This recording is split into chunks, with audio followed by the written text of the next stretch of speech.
حضرت پیر سید مہر علی شاہ صاحب گولڑوی رحمت اللہ، حضرت خواجہ شمس العارفین سیالوی رحمت اللہ علیہ کے پاس پڑھا کرتے تھے، تدریس ہوتی تھی، خواجہ صاحب کو بٹھا کے درس تصوف، درس قرآن، درس حدیث دیتے تھے۔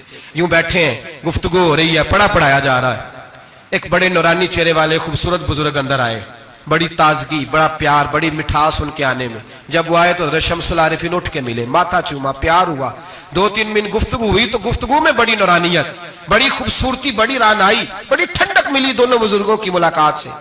چند لمحوں کے بعد، تھوڑی دیر گفتگو کے بعد وہ بزرگ اٹھے باہر نکل گئے۔ حضرت شمس العارفین مریدوں پہ نظر ڈالی، فرمانے لگے تمہیں پتہ ہے یہ کون تھا؟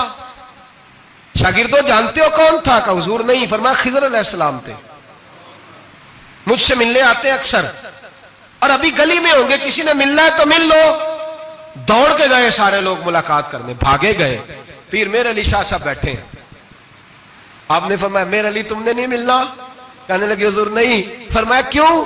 کہنے لگے حضور میں اسے نہ ملوں جسے خضر بھی ملنے آتا ہے، اسے نہ ملوں جس سے وہ ملنے آتا ہے، میں نے کیا کرنا ہے ان سے مل کے؟ آپ سے ملوں گا جن سے حضرت خضر بھی ملنے آتی ہیں، جنہاں تنام وچ عشق ہے رچیا، اونا نہیں پج جانا، پانے پاویں سونے ملن ہزاراں، ایسا نہیں یار وٹانا، ضرورت ہی نہیں۔